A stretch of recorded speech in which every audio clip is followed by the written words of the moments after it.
O delegado vem trazendo aí informações importantes nessa segunda-feira. Doutor Siddhartha, bom dia, seja bem-vindo. Bom dia, Beto, obrigado, bom dia a todos. E hoje o assunto vai ser um pouquinho diferente. Eu me lembro quando eu entrei na polícia em 87, conheci um local que muito me impactou. Não só me impactou, como também me estimulou, incentivou para seguir na carreira, que é o Museu da Polícia Civil. Na época era chamado de Museu do Crime, achava até um nome bem mais sugestivo, mas enfim, trocaram o nome do museu. E ali tem muitas curiosidades e celebridades, criminosos que se tornaram grandes celebridades no crime, e você fica realmente ali emocionado, né, e envolvido com aquelas histórias, é uma volta ao passado. E um desses criminosos que muito me chamou a atenção foi o João Acácio Pereira da Costa, muito conhecido como o Bandido da Luz Vermelha. Ele acabou sendo celebrizado através de filmes, de livros. Hoje, qualquer um que entra na internet vai achar uma série de vídeos de youtubers falando dele, do famoso Bandido da Luz Vermelha. Então, ele celebrizou. A atuação dele foi nos anos 70, mas ainda hoje há muita coisa mesmo a respeito dele. Ele sempre foi ladrão, sempre roubou. Teve uma época que ele morou em São Paulo, ia para o Rio de Janeiro de ônibus e voltava com um carro roubado. E foram cerca de 50 veículos que ele roubou. Ele fez crimes no Sul, enfim, um ladrão nato. Mas ele ficou celebrizado num período de 5 anos em que ele passou a praticar assaltos a residências de luxo, né, em mansões. Então ele entrava 4 vezes por semana, ele invadiu uma residência dessa, sempre entre 2 e 4 horas da manhã. Ele desligava a eletricidade, ia na caixa de força, apagava a luz da residência, e então ele entrava. E ali ele praticava os roubos. Num período de 5 anos, então se calcula aí cerca de 1.000 roubos à residência dessa forma. E ele também tentava ludibriar a polícia. Ele ficou também conhecido, ou melhor, ele fazia um outro personagem que era o bandido incendiário. Então ele entrava na residência, ele colocava fogo nos corredores para impor terror, pânico e praticava o roubo. Também tentou criar um outro personagem que era o chamado o bandido mascarado, onde ele roubava joias. Teve também o bandido macaco, ou seja, porque ele pegava um macaco de carro e arrebentava a janela. Mas ele ficou celebrizado mesmo como Bandido da Luz Vermelha. Mas por que Bandido da Luz Vermelha? Era uma lanterna que ele tinha com uma lente vermelha que depois, após a sua prisão, ele esclareceu que ele comprou no Mapping, no antigo Mapping, né, que era uma loja de departamentos, e ele agia dessa forma, muito vaidoso, gostava de ver os crimes dele e depois ir para a televisão para assistir, para ver as notícias a respeito dele. Gostava realmente de aparecer, possivelmente um psicopata. E praticou também muitos estupros, os quais não foram posteriormente constatados, porque possivelmente as vítimas não quiseram se manifestar. Né? Ser vítima de um estupro naquela época, de um bandido famoso como Luz Vermelha, não era algo bom para a família. Então as vítimas possivelmente não quiseram falar, porque ele mesmo fala em entrevista, isso também está na internet, que ele dizia que ele só teve relações com mulheres de 2 formas, ou pagando, ou à força, ou seja, na base do estupro.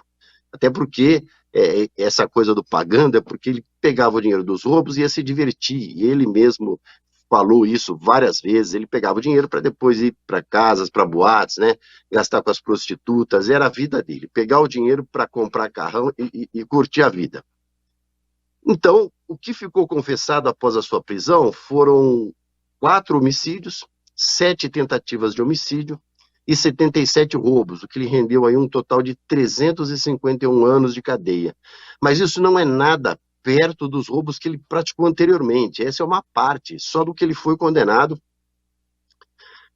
excetuando-se, como eu disse, os estupros. E é claro, no Brasil ninguém pode ficar mais de 30 anos, né? Então foi o que ele ficou preso durante 30 anos, depois saiu, acabou sendo morto também. E há muitas coisas interessantes. E após a saída da cadeia, ele gostava de chamar atenção, e ele dava autógrafos. Ele ficou tão conhecido que ele gostava de se vestir de vermelho, cores chamativas, e dava autógrafo. E quando ele dava autógrafo, ele assinava a palavra autógrafo. Né? É algo interessante, ele não colocava o nome. ele escrevia autógrafo, justamente. Bom, o jornalista e escritor Gonçalo Júnior, ele é autor do livro Famigerado, A História de Luz Vermelha, o bandido que aterrorizou São Paulo nos anos 60. Teve também o filme, né, O Bandido da Luz Vermelha, de 1968, do cineasta Rogério Sganzerla, Luz nas Trevas. E depois o outro filme, né, que é a continuação, Luz nas Trevas, A Volta do Bandido da Luz Vermelha.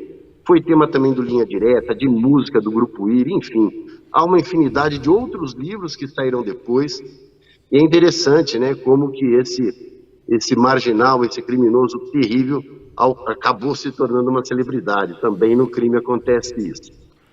Engraçado. E o senhor está falando a respeito de crimes diferentes, então eu gostaria de emprestar os seus conhecimentos para dizer, doutor, para a nossa audiência, como é que funciona essa história na questão do julgamento. Os crimes de estupro, o crime de roubo, eles são analisados pela justiça de maneira separada, doutor? Olha, depende do contexto, né? Existem crimes conexos. E naquela época, o estupro ele dependia de manifestação da vítima. Hoje já não é assim. Então, o direito é muito dinâmico e os procedimentos, eles se alteram. Mas com relação ao roubo e estupro, você pode considerar, depende muito do contexto. Existe algo que se chama concurso material. Então, vai somar penas, o que normalmente acontece nesse caso, a pena do roubo qualificado e também com estupro. Perfeito. O senhor está falando, eu estou me lembrando também, depois que ele deixou a prisão, a sua morte aconteceu meses depois, né? Como o senhor falou, ele ficou 30 anos preso, depois ele encontrou uma realidade completamente diferente daquela que ele viveu nos anos de 1960 e início de 1970. Né? Aliás, ele foi morto por uma banalidade, se não me falha a memória. Ele estava morando com o indivíduo, né? A controvérsia. Eu sei que o autor ele foi absolvido por legítima defesa. E há uma versão que diz que ele teria ameaçado de estuprar a esposa e a filha dele também. Então ele acabou sendo morto, né, com um tiro, e também estava esquizofrênico. Depois no céu da cadeia, talvez por causa dos medicamentos, ele já não falava coisa com coisa, ele falava de forma estranha, ficava andando de um lado para o outro, ele já não estava na plenitude da sua rigidez mental. Perfeito, é isso aí. Uma época que até o crime tinha o seu charme, né? Tinha o seu romantismo também nessa época, tem outros casos também. Aliás, o senhor está falando de estupro, violência contra a mulher, eu estou me lembrando aqui do assassinato da Leila Diniz também, né, doutor? Um caso que chamou muita atenção na época, né? Sem dúvida. Tá certo. Doutor, muito obrigado. Aliás, Beto, e fica aí, né, como convite para o Museu da Polícia Civil, para quem tiver alguma curiosidade. Ele fica na Academia de Polícia. A Academia de Polícia fica no Butantã, na entrada 1 da USP, né? É o portão de entrada da USP, a Academia de Polícia. Vale a pena conhecer, viaturas antigas. É um local maravilhoso para quem tiver interesse. Bacana. Fica aí a dica também lá na USP, lá na capital, em São Paulo. Tá certo, doutor. Uma ótima semana para o senhor. Muito obrigado por mais uma vez contribuir aqui com o nosso programa. Igualmente, obrigado.